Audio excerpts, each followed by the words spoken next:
السلام علیکم ورحمۃ اللہ وبرکاتہ۔ آج بھی میں کچھ اہم احادیث لے کر حاضر ہوں آپ کے سامنے، اور یہ پہلی احادیث جو ہیں، دو احادیث یہ حضور صلی اللہ علیہ وسلم کی زندگی کی سادگی کے بارے میں ہیں۔ یہ احادیث جس سے پتہ چلتا ہے حضور صلی اللہ علیہ وسلم کتنے سادہ تھے، کتنے کفایت شعار تھے، اور ان کی یعنی زندگی کیسی عام زندگی تھی۔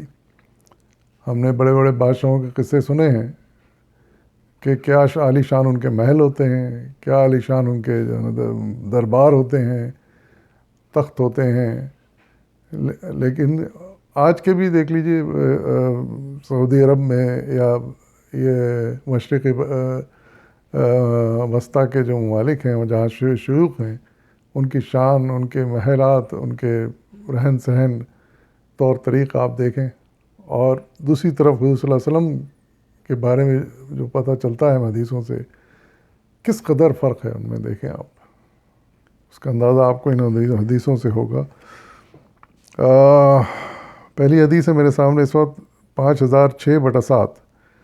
حضرت عائشہ سے روایت ہے کہ رسول اللہ علیہ وسلم نے فرمایا، اہل بیت نے کبھی 2 روز مسلسل جو کی روٹی سے پیٹ نہیں بھرا، یہاں تک کہ رسول اللہ صلی اللہ علیہ وسلم نے وفات پائی۔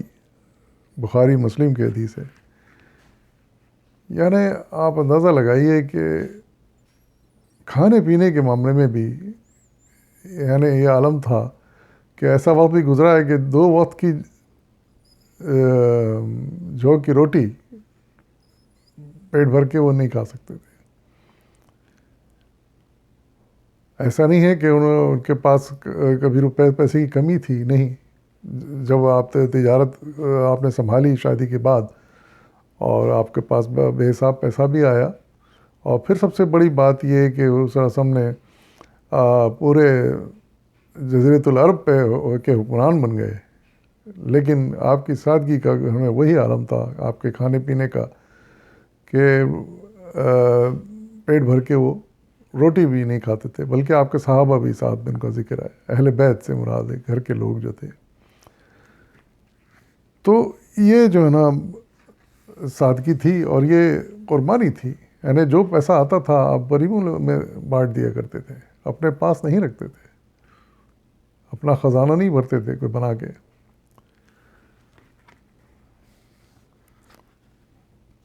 تو یہ سادگی تھی آپ کی، جب کھانے پینے کے معاملے میں یہ سادگی تھی تو پھر دوسرے معاملات میں بھی تھی۔ اگلی حدیث میں اس کا ذکر ہے، دنیا اور آخرت کا فرق۔ حدیث نمبر ہے 5009/10۔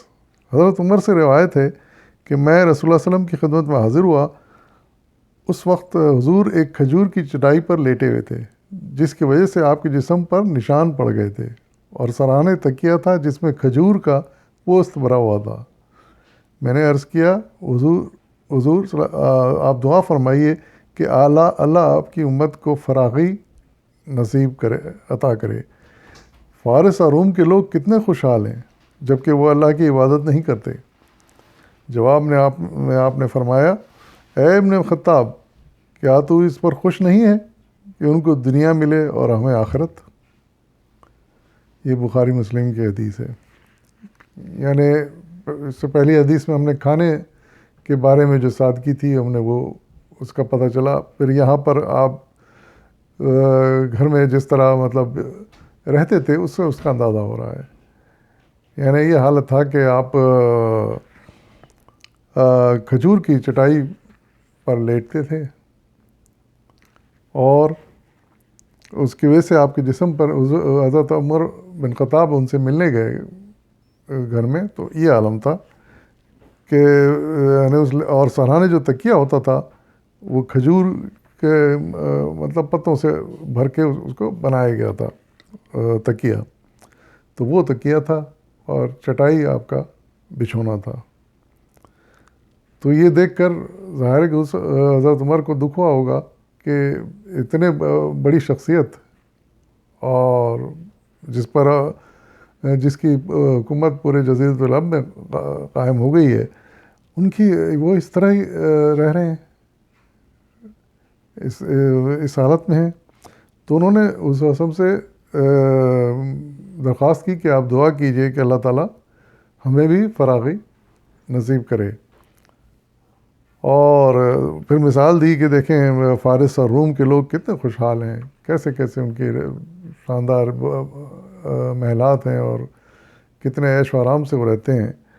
تو آپ دعا کیجئے کہ ہمیں بھی ایسا نصیب ہو. یعنی وہ ان دنوں بہت ہی ابتدائی دور تھا اسلام کا، تو ان دنوں کی بات ہے یہ. تو اس پر حضور صلی اللہ علیہ وسلم نے جو جواب دیا، آپ وہ تاریخی جواب ہے. آپ نے ارشاد فرمایا کہ ابن خطاب تم اس پر خوش نہیں ہو کہ ان کو دنیا میں ملے اور ہمیں آخرت؟ مختصر سے جملے میں آپ نے کیا جواب دیا؟ یعنی ان کو دنیا میں جو کچھ ملنا تھا مل گیا ہے، اب ہمیں آخرت ملے گی، کیا تم اس پر خوش نہیں ہو؟ تو اندازہ لگائیے کہ دنیا کی کیا اہمیت تھی آپ کی نظر میں اور آخرت کی کیا اہمیت تھی آپ کی نظر میں. اور یہی بات وہ بار بار دہراتے رہے ہیں، اور دوسری حدیث میں بھی آیا ہے کہ آخرت کو اہمیت دینی چاہیے. دنیا تو جیسے بھی گزر جائے کوئی فرق نہیں پڑتا، کچھ عارضی دنیا ہے یہ، لیکن آخرت بن جائے یہ بڑی بات ہے. اور یہی بات حضرت عمر رضی اللہ عنہ کو بھی آپ نے سمجھائی کہ ہمارے لیے آخرت ہے، ان کو دنیا مل گئی ہے کوئی بات نہیں، ہمیں آخرت ملے گی، آخرت ہماری ہے، سارے عیش و آرام ہم کو وہاں ملیں گے. اگلی حدیث ہے 5011/12.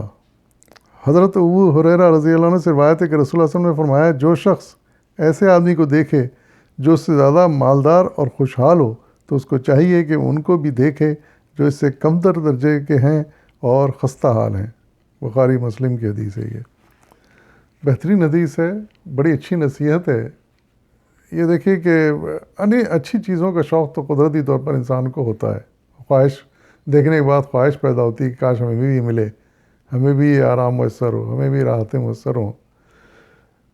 تو یہ ایک قدرتی خواہش ہے.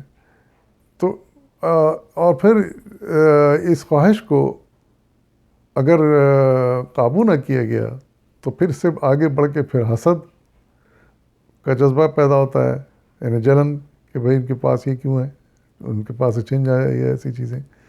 اور دوسری بات یہ کہ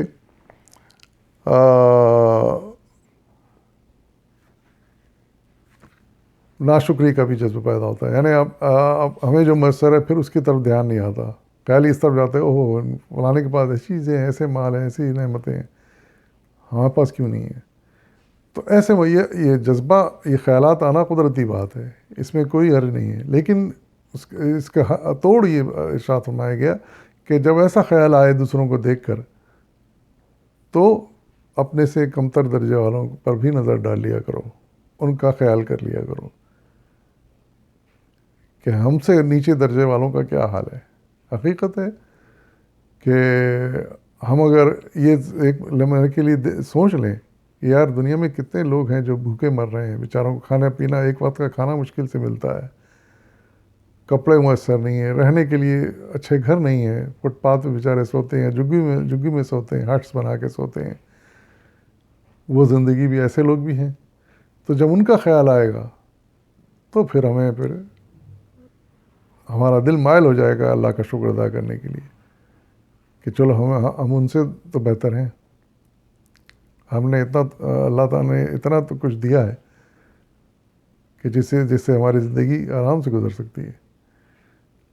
کوئی بات نہیں اگر ہمیں محل دو محلے، بڑی بڑی گاڑیاں میسر نہیں ہیں، کوئی بات نہیں، لیکن ہم ان سے بہتر ہیں جو ہم سے نیچے ہیں. تو یہی بات ارشاد فرمائی گئی اور بہترین نصیحت ہے یہ. حقیقت میں جب آدمی کو ایسے رشک اور حسد پیدا ہو ایسی اعلیٰ چیزوں کو دیکھ کر تو فوراً وہ اپنے سے نیچے والوں کا خیال کر لے تو پھر شکرانے کا جذبہ پیدا ہو جائے گا. اگلی حدیث ہے مومن کی شان. حدیث نمبر ہے 5065/3. حضرت صہیب رضی اللہ عنہ سے روایت ہے کہ رسول اللہ صلی اللہ علیہ وسلم نے فرمایا کہ مومن کی شان عجیب ہے، اس کے تمام کام نیکی ہیں اور یہ شان صرف مومن کے ساتھ مخصوص ہے کہ اسے خوشحالی ہو تو وہ شکر کرتا ہے، یہ ایک نیکی ہے، اور اگر کوئی مشکل آئے تو صبر کرتا ہے، اور یہ بھی ایک نیکی ہے۔ مسلم شریف کی حدیث ہے۔ یعنی مومن کی شان اسی بات میں ارشاد فرمائے گی کہ یہی ہے کہ جب خوشحالی ہوتی ہے، اچھے حالات ہوتے ہیں، تو وہ اللہ کا شکر ادا کرتا ہے، غرور میں تکبر میں مبتلا نہیں ہوتا، اور اللہ تعالیٰ کو فراموش نہیں کرتا۔ وہ اچھے حالت میں بھی وہ خدا کو یاد کرتا ہے، اسی سے مانگتا ہے، اسی کی عبادت کرتا ہے۔ اور جب کوئی مشکل آ جائے، تکلیف آ جائے، تنگ دستی آ جائے، تو وہ صبر کرتا ہے۔ بیماری آ جائے وہ صبر کرتا ہے، پھر صبر سے کام لیتا ہے، ناشکری اس وقت بھی نہیں کرتا، اور کوئی کفرانہ جملہ نہیں بولتا، اور برداشت کرتا ہے وہ۔ تو یہ دونوں کام نیکی کے ہیں، یعنی اچھے حالات میں شکر کرنا اللہ کا کہ اللہ تیرا شکر ہے جو تو نے دیا ہے، ہمیں نعمتیں دی ہیں، اور برے حالات میں تکلیف میں صبر کرنا، یہ دونوں کام نیکی کے ہیں۔ اور یہ دونوں کام کون کر سکتا ہے؟ ایک مومن، سچا مومن، جس کے دل میں اللہ تعالیٰ کی عظمت بسی ہوئی ہو، وہی یہ کام کر سکتا ہے۔ اللہ تعالیٰ پہ پورا پکا ایمان ہو، وہی یہ کام کر سکتا ہے، ورنہ عام طور سے آدمی ایسے حالات میں بہک جاتے ہیں۔ اگلی حدیث ہے اللہ پر توکل۔ حدیث نمبر ہے 5066/5۔ حضرت عمر بن خطاب رضی اللہ عنہ سے روایت ہے کہ رسول اللہ صلی اللہ علیہ وسلم نے فرمایا، اگر تم خدا پر بھروسہ کرو گے جیسا کرنے کا حق ہے، تو وہ تم کو اس طرح رزق دے گا جس طرح پرندوں کو دیتا ہے۔ صبح کو بھوکے نکلتے ہیں اور شام کو پیٹ بھر کر واپس گھونسلے میں آتے ہیں۔ ترمذی اور ابن ماجہ کی حدیث ہے۔ سبحان اللہ، یہ بڑی اچھی حدیث ہے، بڑی اچھی نصیحت ہے۔ اس میں یہی بات ارشاد فرمائی گئی کہ اللہ پر توکل انسان کا بڑا مضبوط ہونا چاہیے، یقین اللہ کا کہ دینے والا وہی ہے اور وہی دے گا ہم کو۔ یہ اگر یقین ہو تو پھر انسان جب روزی کی تلاش میں نکلتا ہے تو اللہ تعالیٰ اس کو روزی ضرور دیتا ہے، جلد یا بدیر اس کو روزی ضرور ملتی ہے۔ بالکل اسی طریقے سے جیسے پرندے صبح اپنے گھونسلوں سے نکلتے ہیں، مثال دی گئی ہے، بھوکے ہوتے ہیں وہ رات بھر کے، لیکن صبح نکلتے ہیں، دن بھر وہ روزی کی تلاش میں، غذا کی تلاش کرتے ہیں، اور کہیں نہ کہیں ان کو غذا مل جاتی ہے، اور پیٹ بھر کے پھر وہ واپس شام کو اپنے گھونسلوں میں لوٹ آتے ہیں۔ یہ روز کا وتیرہ ہے پرندوں کا۔ تو جس طرح ان کو کہیں نہ کہیں سے روزی اللہ تعالیٰ دے دیتا ہے، اگر ہم بھی اگر اللہ تعالیٰ پر یقین ہمارا مضبوط ہو، اس پر اعتماد ہو، بھروسہ ہو، ایمان ہو، تو پھر اللہ تعالیٰ ہمیں بھی ضرور روزی دے گا، بشرطے کہ ہم اس کو یاد رکھیں، اس سے مانگیں، اور پھر کوشش بھی کریں ساتھ میں۔ یہ نہیں کہ گھر میں بیٹھے رہیں اور سوچیں کہ روزی ہماری گھر آ جائے گی، ایسا نہیں ہے۔ کوشش ضروری ہے، بھاگ دوڑ ضروری ہے، محنت ضروری ہے، اور پھر ساتھ میں اللہ پر توکل ہو کہ ہاں ضرور ہوگا، چلو آج نہیں، اگر ہو سکا کل ہوگا، پرسوں ہوگا، لیکن روزی ملے گی ضرور۔ اگر اللہ کو آپ یاد رکھتے ہیں، اس سے مانگتے ہیں، تو مایوسی کچھ عرصے کے لیے تو ہو سکتی ہے، لیکن ہمیشہ کی نہیں ہوگی۔